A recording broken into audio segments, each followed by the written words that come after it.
Y para saber más sobre economía circular, hoy vamos a contar en el Lucernario con una persona que precisamente se dedica a divulgar sobre este tipo de temas. Ya estamos aquí con Isabel Serna, que se dedica a muchas cosas. Bueno, primero, muchas gracias por estar aquí en el Lucernario, Isabel. Muchísimas gracias por la invitación. Estoy contentísima de estar aquí hoy. Ya verás, nos vamos a pasar pipa, iba a decir.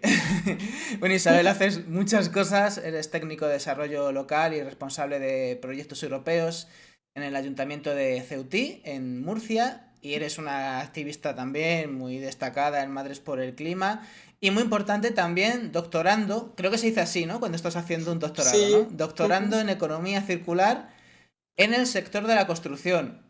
Nos... efectivamente. Madre mía, cuántas cosas.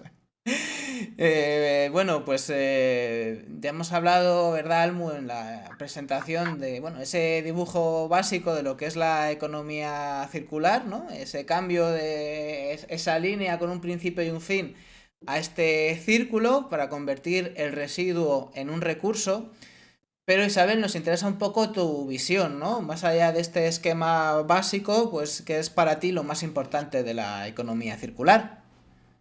Sí, bueno, pues la economía circular para mí yo la describiría como un uso eficiente de los recursos, que al final sería pues todo aquel recurso que ahorra desde un primer momento, ya sería economía circular. Y yo el año pasado hice el curso de experta acreditada en EcoCanvas con Nicolás Cherantola y me Ah, sorprendió mucho que había otras vertientes de la economía circular que yo no me había planteado en un primer momento.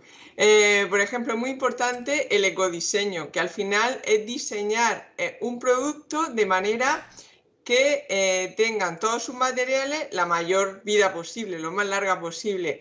Así, por ejemplo, hay un sello que se llama From Cradle to Cradle, de la cuna a la cuna, que lo que hace al final es diseñar un producto de manera que se pueda desmontar de la manera más fácil posible para que se puedan aprovechar los materiales. Hay, por ejemplo, un ejemplo de una silla de oficina ujú. que se desmonta en 15 minutos en un montón de materiales diferentes, porque al final, para que realmente la economía circular funcione, tú tienes que ser eficiente en todos los sentidos. O sea, incluso, por ejemplo, en el tiempo. Si tú necesitas muchísimo tiempo para desmontar un producto en los distintos materiales, al final económicamente no es viable, tú no lo puedes sacar al mercado con un precio al que lo puedas vender. Entonces, por ejemplo, esos tipos de productos que tienen ese sello, pues demuestran eso, que efectivamente se puede desmontar fácilmente y separar fácilmente en todos esos materiales. Yo, otro ejemplo que pongo de Ujú. ecodiseño, porque estoy dando charlas en centros de secundaria hablando del ecodiseño, es el de esos cepillos de dientes que compras, que la mayor parte cuando tú cambias de cepillo de dientes lo que desecha es la parte de arriba, pero lo que llamamos el palo comúnmente pues se puede aprovechar durante mucho más tiempo. Entonces hay cepillos de dientes que están ecodiseñados de manera que tiene dos recambios con el mismo palo y entonces de esa manera pues alargan muchísimo más la vida del cepillo de dientes, pero es que luego a la hora de llevarlo al ecoparque también es muy fácil aprovechar el plástico de la parte más larga. Entonces ese sería otro ejemplo de ecodiseño. Ujú. Otra cosa también muy interesante, el tema de la digitalización. Claro. A veces se puede utilizar la digitalización, que es una estrategia de economía circular, para ahorrar recursos, como puedan ser los típicos sensores que encontramos en los aparcamientos, que hacen que un coche no esté venga a dar vueltas. Si un coche al entrar en un aparcamiento sabe claramente dónde hay un espacio libre, está ahorrando gasoil, combustible, el que sea, está dejando de emitir emisiones de CO2, pues hay muchos tipos de sensores. Por ejemplo, hay unos sensores de riego que Ujú. lo que detectan es la humedad del ambiente y cuando tú tienes un riego que está cronometrado para que se riegue a una hora determinada, pues a través de ese sensor, si por ejemplo está lloviendo, no riega. Que a veces yo he visto denuncias en redes sociales de un campo de golf que está lloviendo y están regando, que es un auténtico disparate. Entonces era una manera de ahorrar, de hacer Claro. un uso eficiente del agua. Al final se Luego, trata, por poquito antes de seguir profundizando en un montón de ejemplos que hay de todo tipo, al final es muy importante partir de esa base del ecodiseño. ¿Por qué? Porque es verdad que hay que reciclar, no vamos a decir que no hay que reciclar, por supuesto que hay que reciclar, ¿vale? Pero el reciclaje ya parte precisamente de un problema de cómo ha sido diseñado el objeto, en el sentido de que si lo diseñamos de una manera lo más eficiente posible, no habrá nada o habrá menos que reciclar porque estará todo mucho mejor aprovechado. O habrá que reciclar menos, ¿no? Quiero decir que cuanto mejor ecodiseñado algo, menos residuo al que luego pensar cómo reciclar o cómo reutilizar, ¿no? ¿No, Isabel? Claro, efectivamente, eso también está relacionado con lo que habéis comentado de reparar, el derecho a reparar. Si tú, por ejemplo, en vez de hacer un teléfono móvil más como una pieza que sea más difícil separar las distintas piezas, también utilizas piezas más estandarizadas, pues de esa manera sí que es mucho más fácil reparar algo. Y al final solo tienes que sustituir una pieza en determinada y puedes alargar la vida de ese producto. De hecho, hay un teléfono móvil hecho además con piezas modulares que se pueden cambiar, que son de comercio justo, evitando temas como, bueno, el tema del coltan extraído en condiciones de explotación o en zonas de guerra, ¿no? Hablamos del Fairphone, que es una... ¿Te suena, verdad, Almu? ¿Tú conoces el proyecto? Está chulo, ¿verdad? Sí, sí, está dentro de ClickKoala. Es el único móvil que cumple requisitos para estar en ClickKoala.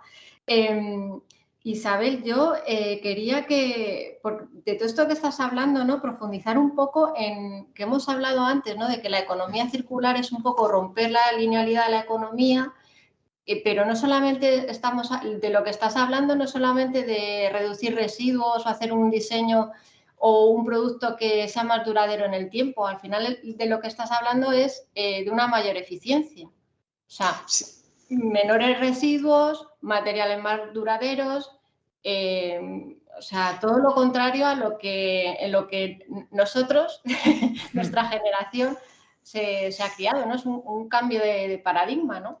Sí, económicas, además, sí, es sí. un cambio de paradigma económico. Sí, eso también ha sido algo bueno. Yo efectivamente estudié económica, en su momento me encantaba, me gustaba muchísimo el marketing y siempre pensaba en eso, cómo venderle a la gente algo, ¿no? Y luego ya hubo un momento en el que empecé a darme cuenta del impacto de nuestro consumo de todo, me uní a Madres por el Clima. Y claro, cambié completamente. Era más de llegar y decir, bueno, tenemos que tener un consumo responsable, no hay que comprar artículos que no necesitamos para nada y sobre todo tenemos que intentar comprar productos que tengan un menor impacto posible.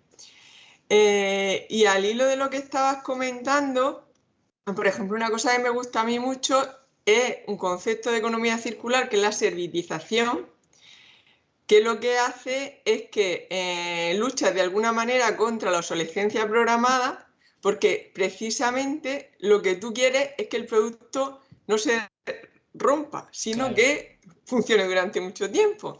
Yo, por ejemplo, un ejemplo que pongo es el de los patines que encontramos estos eléctricos por las ciudades para moverte, temas de turismo, lo que sea, que son muy robustos, son muy buenos, porque al final la empresa, como gana dinero, es por cada uso de ese patín. Entonces, al final, hacen un producto que no quieren que se rompa. Entonces, porque el concepto de negocio es por uso, es por servicio, no es por venta. Tú no quieres vender muchos artículos, sino lo que quieres es que lo utilicen muchas veces. Y entonces, el diseño del producto es completamente distinto al que diseñas para vender. Y yo creo que cada vez tenemos que ir más para allá. Hay sitios donde, por ejemplo, tienen bibliotecas de cosas que son como electrodomésticos que no utilizamos muy a menudo y podría haber, ¿por qué no? A lo mejor tiendas de electrodomésticos en los que haya una parte de artículos que sí que necesitamos en nuestro día a día, sí o sí, como pueda ser una lavadora, pero otros artículos que necesitamos muchísimo menos y que a lo mejor podríamos alquilar. ¿Me vas a decir que tú no necesitas todos los días un taladro, por ejemplo?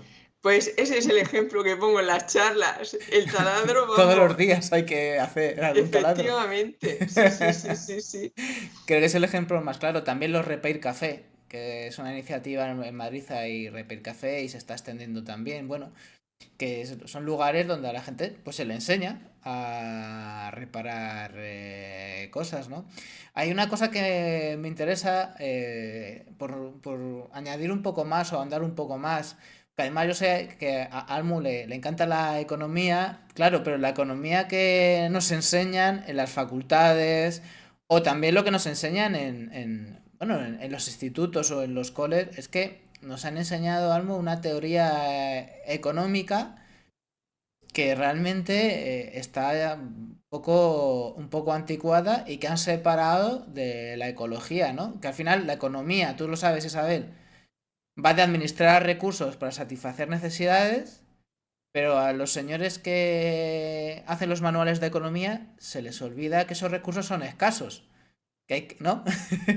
Sí, bueno, efectivamente, bueno, como he comentado, hice el curso con Nicola Cherantola el año pasado. Hace unos meses vino a Murcia y a mí me gustó mucho porque decía que antes, para convencer a las empresas de por qué era interesante la economía circular, pues ponía, no sé, por ejemplo, al típico oso que están derritiéndose los polos para que te dé pena, ¿no? Pero es que ahora ya no es necesario, es que ahora empieza a poner noticias de cómo se están agotando los recursos, de cómo están subiendo el precio de las materias primas, y es que al final ya las razones son económicas, o sea, es que ya no tienes problema. Yo, por ejemplo, en Murcia, hay varias entidades que promocionan la economía circular, que hacen un trabajo que está muy bien, y uno, por ejemplo, es CETEMA, que es el Centro Tecnológico de la Energía y el Medio Ambiente. Hicieron unos vídeos sobre economía circular poniendo de ejemplo a varias empresas de la región de Murcia. Y una era una cervecera que, pues, por ejemplo, reutiliza residuos para producir gas, o sea, tiene como varias vertientes, ¿no?, de sostenibilidad. Pero una que había hecho era que había decidido llegar a acuerdos con agricultores locales para que se produjese la materia prima que necesitaba de manera local. Y lo hizo por cuidar el medio ambiente. Pues luego llegó la guerra de Ucrania y cuando otras cerveceras estaban teniendo muchísimos problemas para abastecerse, esta empresa en concreto, por haber apostado por la sostenibilidad y por tener los recursos mucho más cerca, Claro. al final tenía como más controlado su abastecimiento y no tenía problemas. Entonces, sí, está claro que por todo, por ejemplo, en lo que yo estoy haciendo ahora mismo de economía circular en la construcción, la arena se está agotando en algunos sitios. O sea, que es que al final es necesario tener que recurrir a esa fuente de recursos que son los vertederos para poder conseguir la materia prima. Almu, ¿tú cómo lo ves? Pues estoy tomando muchas notas. Mal. Yo estoy tomando muchas notas, como muchas veces que hablo con Isabel, notas mentales, porque se aprende mucho con ella. Y yo estaba pensando y tomando notas sobre esto que hablas de la crisis de materiales. Ahora hay unos precios desorbitados en la construcción, hay problemas de materiales. Europa no es un continente que se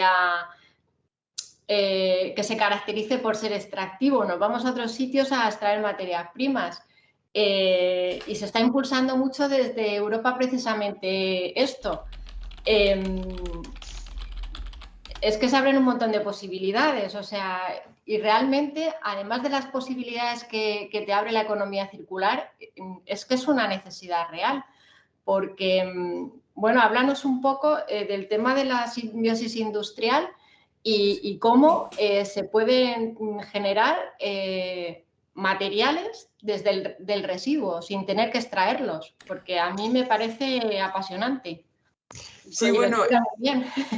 yo la verdad es que la cuna de la simbiosis industrial, que aparece en cualquier sitio, en cualquier curso, en cualquier paper, está en Kalundborg, en Dinamarca, que es como un polígono industrial donde los residuos de una empresa son recursos para otras. Yo tuve la suerte de que CETEMA, el Centro Tecnológico del que os he hablado, y el Ayuntamiento de Murcia estaban en un proyecto europeo muy interesante que se llamaba Value Waste, que era para aprovechar los residuos del contenedor marrón y darle una segunda vida para que puedan ser alimentación, por ejemplo, animal, pero incluso alimentación humana en un futuro. Y aprovechaban las larvas de, por ejemplo, el piloto que tenían aquí era de larvas de mosca soldado negra, ¿no? Para revalorizar. Pero uno de los socios que tenían era Calumbor, y entonces lo que hicieron fue hacer una visita al proyecto con gente que nos dedicábamos a temas de sostenibilidad y que luego todo lo aprendido realmente podíamos generar un impacto, y fuimos allí. Y yo me quedé sorprendida de, bueno, por ejemplo, claro, llegaban y cogían residuos de una empresa, generaban gas para alimentar energéticamente muchas empresas del polígono, pero el ecoparque que tenían allí era una maravilla, porque tenían tantos contenedores diferentes como acuerdos tenían con empresas que le iban a dar una segunda vida a esos residuos. Y por ejemplo, en el tema de la construcción, pues tú tenías perfiles de ventana de un material en un contenedor, perfiles de ventana de otro material en otro contenedor, ladrillo en otro, restos de cemento en otro. Y decía, es que así es como de verdad se le va a dar una segunda vida a los materiales. Y ahora la Unión Europea obliga a que cada vez más, bueno, ya el 70% de los residuos de la construcción y demolición en peso se tienen que separar y para poderle dar una segunda vida y poner a disposición de que pueda darse una segunda vida. Pero supongo que conocéis lo del principio de no causar un daño significativo al medio ambiente que tiene la Unión Europea, que es necesario en todas las subvenciones de fondos Next Generation. Y ese principio va a ser cada vez más ambicioso, ya va a ir obligando a que ya no solo separe, sino que incluya realmente residuos de la construcción en nuevas construcciones. Y de hecho es que es posible, porque por ejemplo el hormigón, Ajá. los residuos de hormigón ya, bueno, se pueden utilizar por ejemplo para relleno de carretera, de lo que sea, no hay problema, pero es que incluso se puede llegar a utilizar un porcentaje para hormigón estructural, porque el porcentaje mayor de los residuos de la construcción es de hormigón. Hay como un hormigón más fino, pero un hormigón más grueso que tiene mayor capacidad portante, también es el residuo que existen en mayor cantidad en los residuos de construcción y demolición, y eso es lo que se puede utilizar incluso para hacer nuevo hormigón con capacidad estructural. Hay incluso, por ejemplo, bueno, yo el doctorado fue el año pasado, apliqué la metodología EcoCanvas a una empresa de la construcción de Ceutí. Y entonces, pues, investigando cómo darle una segunda vida a los distintos residuos que tenía la empresa, conocí a una empresa en Murcia que es bastante potente, que se llama Cemento La Cruz, que es la que me animó a hacer el doctorado. Y ellos están haciendo un cemento verde en el que están haciendo cemento sin clinker, que el clinker es como un material que tiene que coger una temperatura de cocción muy elevada y provoca muchísimas emisiones de CO2. Y están haciendo cemento con distintos tipos de residuos y eliminando ese clinker ya han llegado a reducir un 90% la huella medioambiental del cemento, que eso es una maravilla, porque 90%. el cemento... Sí, y claro, y el cemento es uno de los productos que más emisiones genera y que mayor huella ambiental tiene. Y la Unión Europea tiene una estrategia que es de oleada de renovación para renovar una cantidad enorme de viviendas energéticamente. Y se van a generar muchísimos residuos de la construcción, de todas esas horas de renovación energética de viviendas y de otro tipo de edificios. Entonces, llegar y poderle dar una segunda vida a esos residuos es importantísimo. Y como hay tanto campo de mejora ahí, ha sido por lo que al final me ha hecho ilusión meterme en el tinglado a esta altura de mi vida, que tampoco ni por mi trabajo ni nada lo necesito, de ponerme a hacer un doctorado. no lo necesitas, pero te gusta. Está claro. Yo lo necesito espiritualmente. Yo quiero subrayar una cosa de la que has dicho, que la has dicho así de pasada como si tal cosa, porque tú la tienes muy interiorizada, pero yo creo que hay que subrayarlo, o sea, que lo que estás diciendo que todo el residuo este que se desecha de construcción, que se tira en el campo incluso, de manera ilegal, o sea, todo eso es oro, entre comillas y sin comillas, o sea, eso es material susceptible de volver a ser utilizado otra vez en la construcción. Sí, efectivamente. De hecho, hay una empresa aquí en la región de Murcia que antes era una cantera que, bueno, la maquinaria que se utiliza en una cantera es muy similar, o sea, sirve también para separar correctamente y darle una segunda vida a los residuos de la construcción.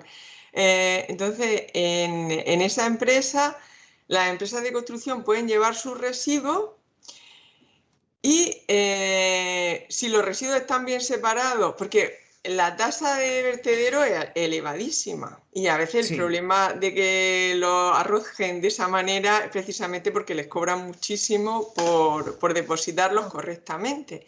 Entonces, cuanto mejor separados los lleves, menos te cuesta esa tasa. Pero es que luego esa empresa, tú ves ahí directamente cómo van separando luego en distintos tipos de arena, en distintos tipos de árido y todo eso. Vas viendo las montañas de cómo han separado todos esos residuos perfectamente. Y si tú luego te llevas a la misma vez con el mismo porte, con el mismo camión, cuando depositas residuos, compras materia prima que es reutilizada, te hacen descuento también en la compra y en el depósito de la materia de los residuos.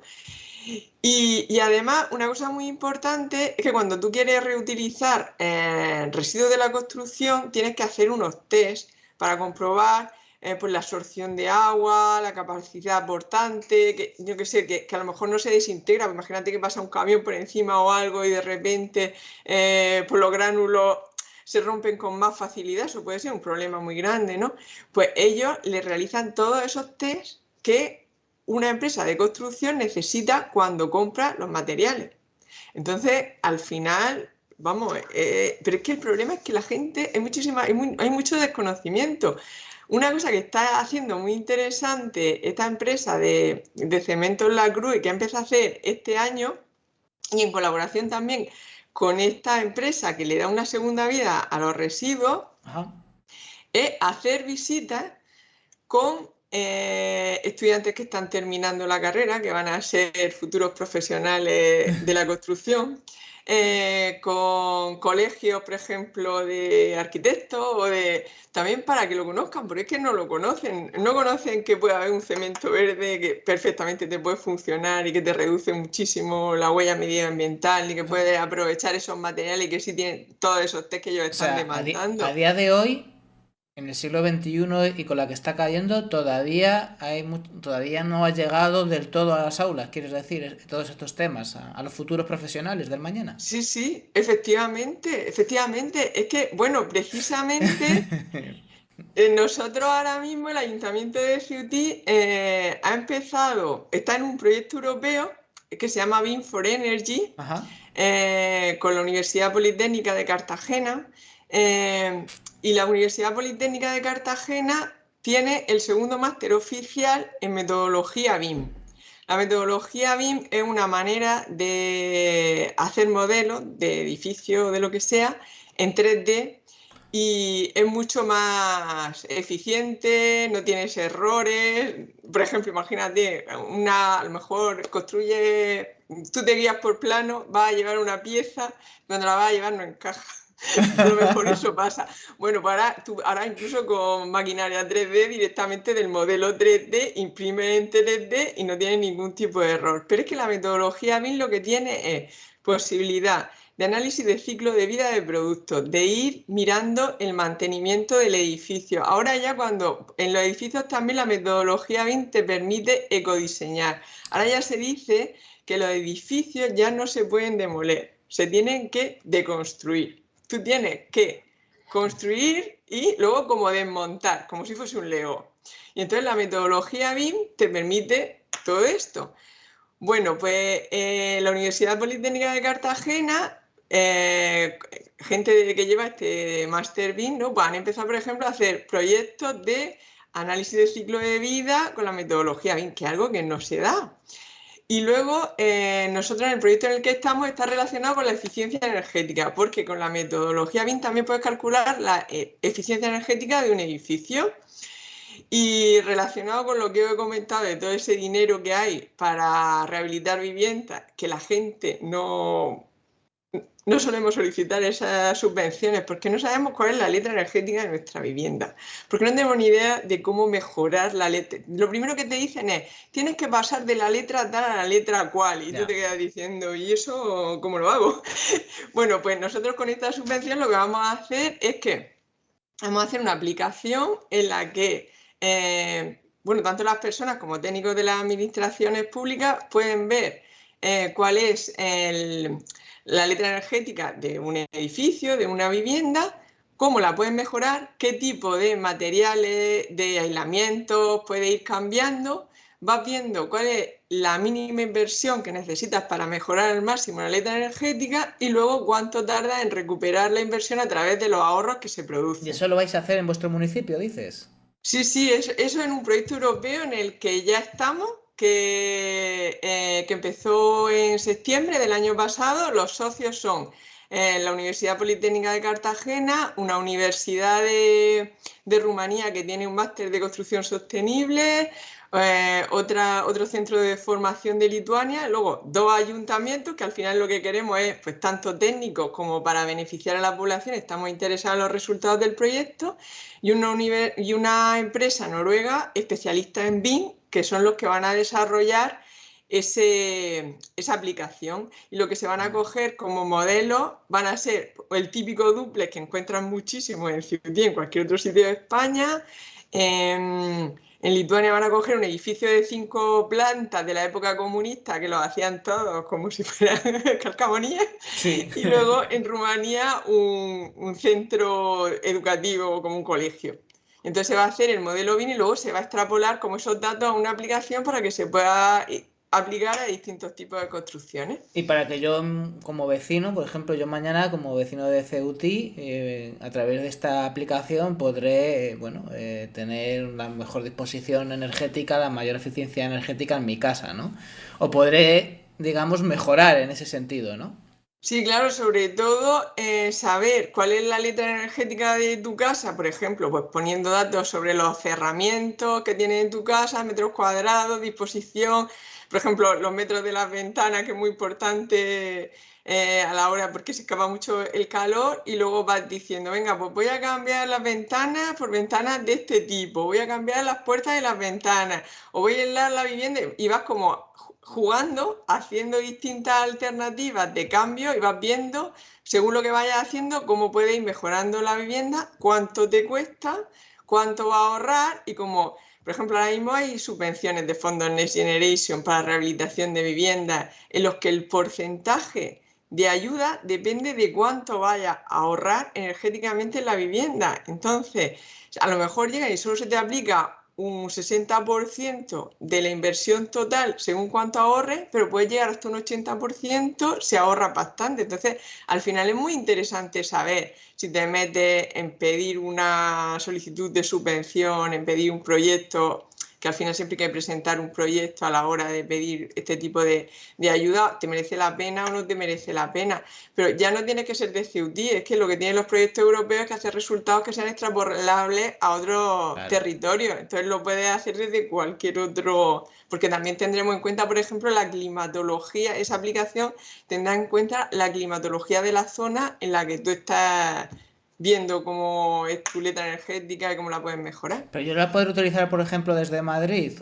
Claro, efectivamente. Si, o sea, la Unión Europea te financia este tipo de proyectos porque va a realizar resultados que son aplicables a distintos territorios de la Unión Europea, y se va a aprovechar mucha gente diferente de esos resultados. Creo que es un buen ejemplo de, digamos, las múltiples posibilidades de la economía circular, que es verdad que se habla mucho de sus aplicaciones industriales, Pero vaya, que también de cara a los ciudadanos, pues también vamos a tener muchas herramientas a nuestra, bueno, para nuestra disposición, para lo que necesitemos, ¿no? Sí, sí, efectivamente. Si es que, bueno, a mí me apasiona el tema de los proyectos europeos y, por ejemplo, esta semana, como es el día de la celebración del Día de Europa, nosotros vamos a tener una jornada donde vamos a visibilizar pues, todas las oportunidades que se abren tanto a particulares como para empresas. Y vamos a contar con empresas de Ceuti que han participado en proyectos europeos y, pues, por ejemplo, una empresa que hace perfiles de fibra de vidrio que tienen un residuo que no saben qué hacer con él y se metieron en un proyecto europeo para ver cómo le podían dar una salida. Y al final lo que hicieron es que trabajaron con otra empresa que también tenía residuos de yeso y vieron que haciendo algún tipo como de pasta, pues podía servir, por ejemplo, con una impresora en 3D, con un centro tecnológico de la construcción, que por ejemplo puede hacer pues, una cantina de un parque, pues la puede hacer con ese residuo y le puede dar una segunda vida. Pero es que la pena es que se hacen a lo mejor esos proyectos y luego casi nadie conoce los resultados. Y esos resultados son extrapolables, están ahí, pero no se conocen. Y es una cosa, por ejemplo, de la que vamos a hablar y a la que le vamos a dar difusión el viernes que viene, que va a venir un responsable del Instituto de Fomento de la Región de Murcia, que es como una institución que fomenta muchísimo el desarrollo de las empresas, y va a venir la persona que sabe también de temas de proyecto europeo y todo eso. Y vamos a hacer mesas redondas en las que distintas empresas van a conocer los resultados de otras empresas en temas de proyectos europeos y una manera también de visibilizar esos resultados y que se puedan aprovechar. Yo, por ejemplo, en mi tesis, en el estado del arte, que muchas veces a lo mejor la gente se dedica en el estado del arte más al tema de artículos solamente, pues yo también estoy viendo resultados de proyectos europeos, porque es que hay cosas muy interesantes que se han hecho y que muchas veces es como lo más reciente que hay. Porque muchas veces van de la mano con centros tecnológicos que a lo mejor tienen toda la maquinaria y un laboratorio para hacer los últimos test y todo, o empresas también que son muy innovadoras y también tienen sus propios laboratorios y todo. Y entonces... yo pienso que tendríamos que tener como más encuentros en los que visibilizar esos resultados que se pueden aprovechar por mucha gente. Al final es muy importante la comunicación de, te lo digo yo, en muchos aspectos. También te digo, hablando de comunicación, que es un tema importante, pero tiene su doble filo en el sentido de, por ejemplo, la economía circular es claramente un discurso que comunicativamente es muy atractivo, Isabel. O sea, hemos hablado un buen rato de proyectos que son flipantes. Y te diría que inspiradores. O sea, es que nadie puede estar en contra de lo que estás contando, ¿no? Esto está muy bien porque no solo necesitamos dar datos, ¿vale? No solo informar, sino que hay que seducir. Si queremos ir a un cambio hay que seducir. Hay que inspirar, hay que entusiasmar al personal, ¿no? Claro, ¿qué pasa? Que los discursos atractivos también son más arriesgados en el sentido de que a todo el mundo le gusta decir que es así de guay. Aunque luego haya discurso y no haya nada detrás, ¿no? Y te estoy hablando directamente del punto de vista del greenwashing. Te lo digo, ya que estamos hablando de las implicaciones de la economía circular, digamos, para las empresas, pero también para las administraciones, que tienen mucho que hacer, lo estamos viendo ahora mismo, ¿no? Para los ciudadanos, ¿no? Quizás sería un buen recurso como experta que eres del tema, por lo menos, desde luego, pilotas mogollón, por así decirlo, si nos puedes dar algún tipo de, no sé, de pista o de herramienta para que no nos vendan gato por liebre. O sea, para que saber que hay algo detrás de un proyecto de economía circular y que no es mero discurso. Sí, es que, bueno, la verdad es que lo que me estás preguntando es muy complicado, porque sí que es verdad que yo soy una persona que que tiendo a estar siempre, bueno, el tema de la sostenibilidad es como que ocupa mucha parte de mi vida y entonces en cualquier momento en el que a lo mejor voy a comprar un producto o lo que sea, claro, yo siempre, muchas veces cuando lo típico de que vas a comprar un producto al supermercado y te habla de sostenible, verde, tal, y empiezas a mirarlo y empiezas a dar y dices, pero aquí, ¿qué es lo que me están queriendo vender? Pero claro, para el público que no tiene como un muy buen conocimiento, pues la verdad es que no sé, o sea, como no sea a través de sellos y tal, lo veo, no sé, lo veo un poco difícil o bueno, supongo que sobre todo la educación, el estar cada vez más, pues dando charlas, dando consejos. Bueno, vosotros hacéis un trabajo buenísimo en ese aspecto, para ir educando a la población y que no les vendan gato por liebre, no sé. ¿Tú cómo ves esto? Pero cuando, por ejemplo, se habla, por ejemplo, te digo, tú has hablado del ecodiseño. Claro, entonces, cualquiera puede decir, pues esto está ecodiseñado.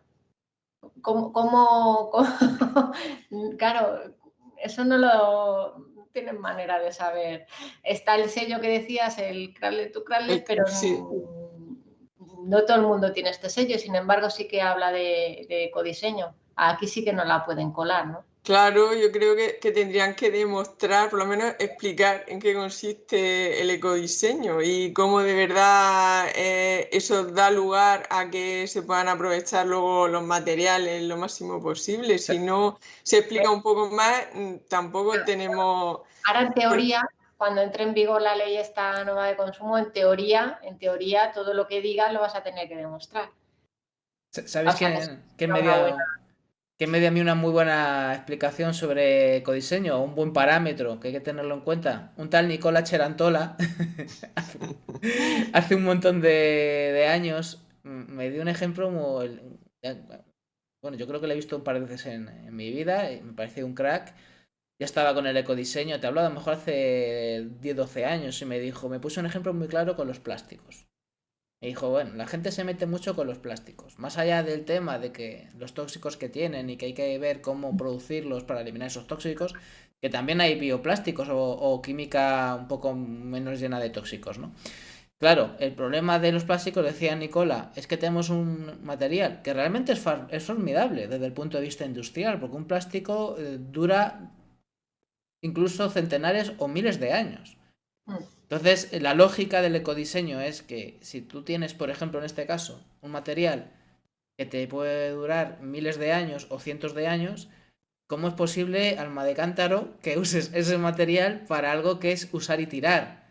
Y que además haces un uso increíble de energía, de petróleo, de materiales de un montón de tipo, para algo que voy a llegar a mi casa, voy a hacer así, y por mucho que luego lo recicles, que el propio proceso de reciclaje es un gasto energético también, o sea, el reciclado también gasta energía, ¿vale?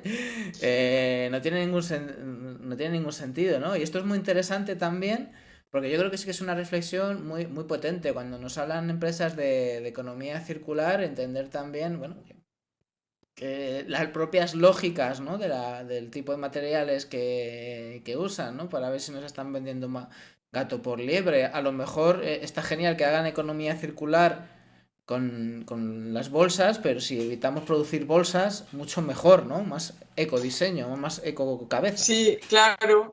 Sí, bueno, yo precisamente ese es uno de los temas de los que hablo en los institutos. Yo doy charlas de economía circular y por otro lado de cómo reducir nuestros residuos en el Sí. día a día. Y luego también cuando hablo de economía circular, digo economía circular no es solo reciclar, porque muchas veces la mejor opción efectivamente es no reciclar. Y lo que estabas comentando, yo sobre todo me meto con el tema de los plásticos cuando el plástico va a tener una vida muy corta. Claro. Y le hablo, por ejemplo, de cuando vamos a comprar comida para llevar. O sea, que puede ser un plástico, puede ser una bandeja de aluminio. Pero que es que, ¿cuánto tarda? Lo compras, llegas a tu casa y te lo comes. Entonces, yo, por ejemplo, yo llevo mis tuppers a la tienda y... Ya, pero no todo el mundo te acepta el tupper, ¿eh? Eso es verdad. Y en esto de la comida sí que es verdad que aquí hay otro tema relacionado con la seguridad economía alimentaria. circular, que la normativa va por donde va. Si tú vas a comprarte la comida de esta ya preparada y dices, te traigo el tupper, dices, es que no te puedo coger el tupper de casa, porque luego, yo qué sé, se contamina la comida, te pones mal o lo que sea, y el problema es mío. O sea, porque a mí me ha pasado, ¿eh?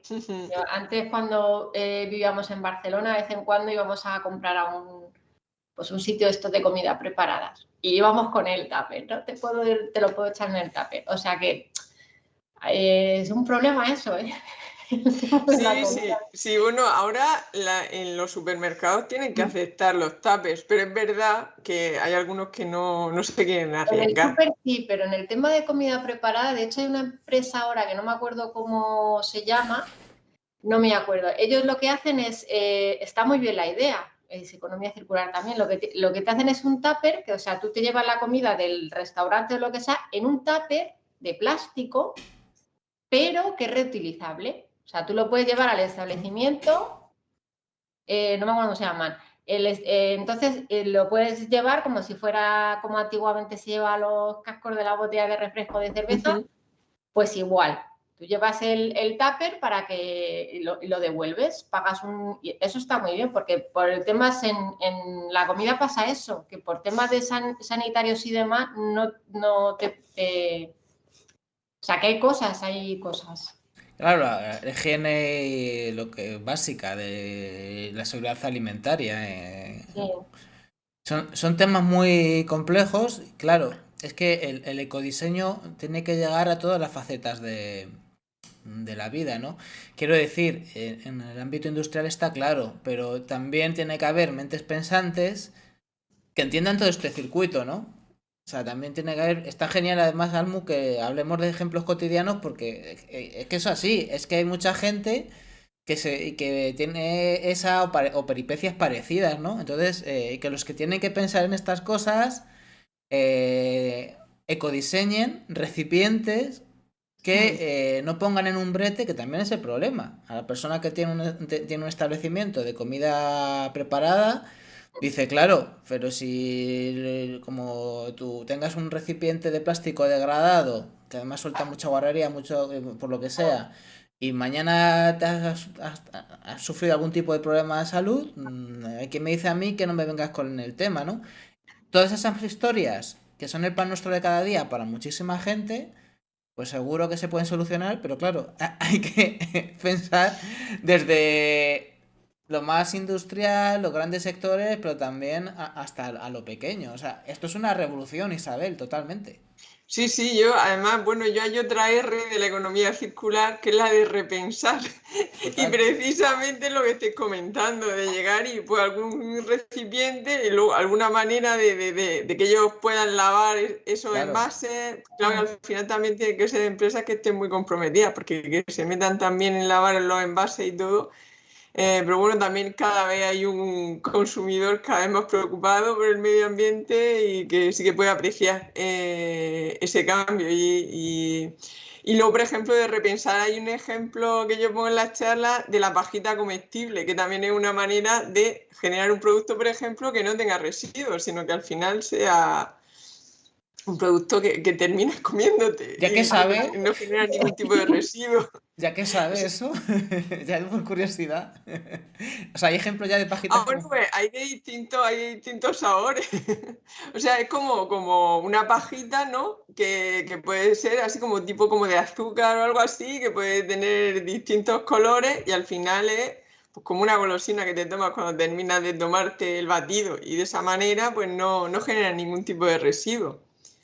Sí, porque la de papel no...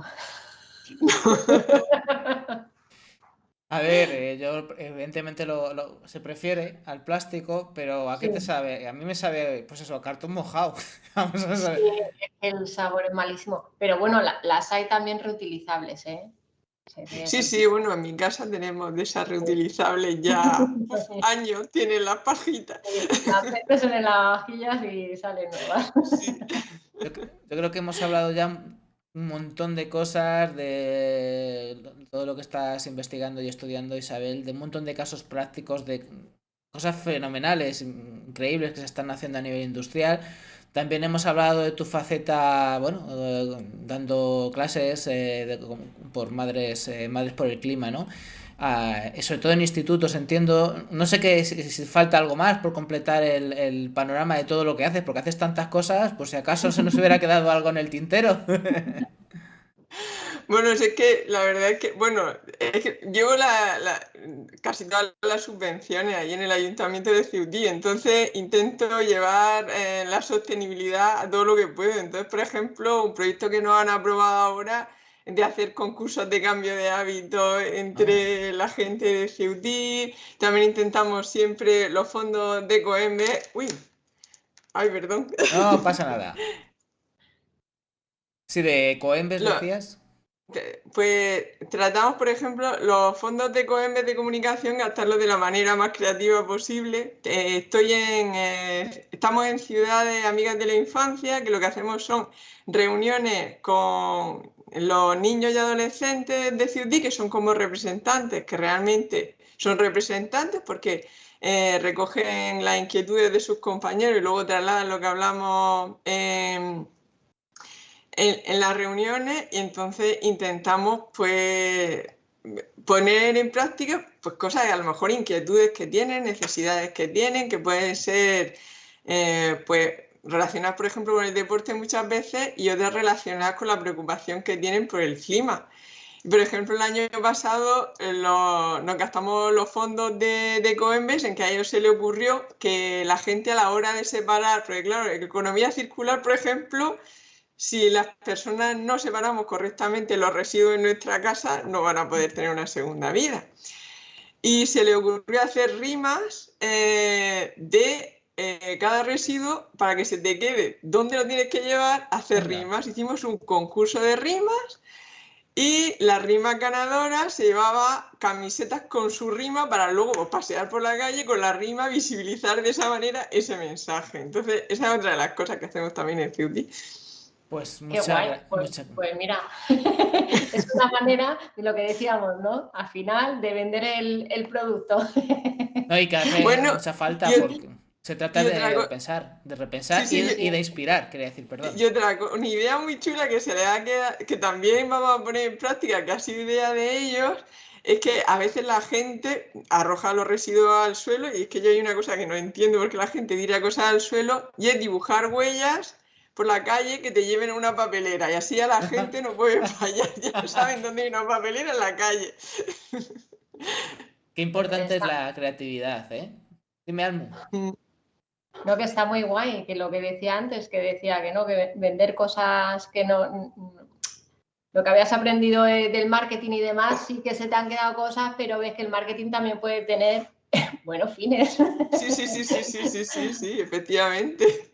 Sin duda que claro que sí. Todas las herramientas son necesarias porque hay tanto que hacer y tenemos que darle la vuelta como un calcetín a todo que es necesario. Y yo vuelvo a insistir, esto no se hace solo con datos, hay que inspirar, hay que motivar, hay que conmover, hay que entusiasmar. Y esta entrevista hemos hablado mucho de simbiosis industrial, pero también de ideas que entusiasman. ¿Qué es lo que en realidad hace? No sé si más, pero igual falta, o la misma falta, la misma necesidad de ello, que la innovación, la tecnología, todo eso. La misma falta hace, pues eso, la capacidad de motivar, entusiasmar y de llevar a la gente a la acción. Estamos terminando la entrevista. Isabel, no sé si quieres la conclusión, el último mensaje que quieras dejar, así como colofón.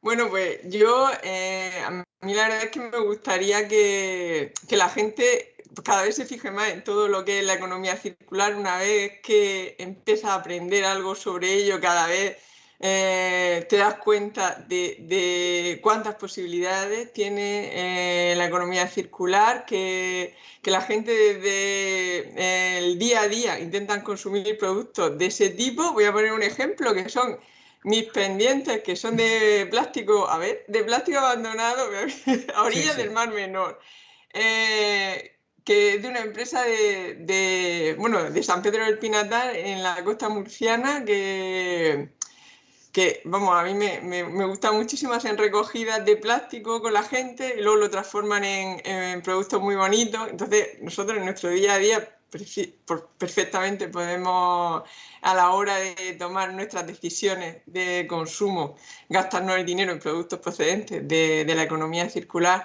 y luego las empresas que exploren ese ámbito, que tanto por distinguirse de la competencia, porque cada vez el consumo va hacia ahí, por sus hijos, por sus nietos, por materiales que se están acabando, porque cada vez va a haber más licitaciones verdes, y las empresas que sepan adaptarse a la economía circular o cambiar el modelo de negocio van a tener más posibilidades, porque empiecen a explorar que hay muchas posibilidades, que hay centros tecnológicos que te ayudan en el camino hacia la transición de la economía circular, que subvenciones para ellos, que proyectos europeos para poder aprender de buenas prácticas y colaborar con entidades de distintos sitios de Europa, o sea, que se animen a ir poco a poco haciendo la transición. Ah, por todas. Yo creo que esa es la mejor conclusión de la entrevista. Pues muchas gracias, Isabel. Yo he aprendido muchísimo y me lo he pasado muy bien también. Muchísimas gracias, yo Muchas me lo he pasado gracias. súper bien. Muchísimas gracias de verdad por darme esta oportunidad. Hasta la próxima. Hasta luego.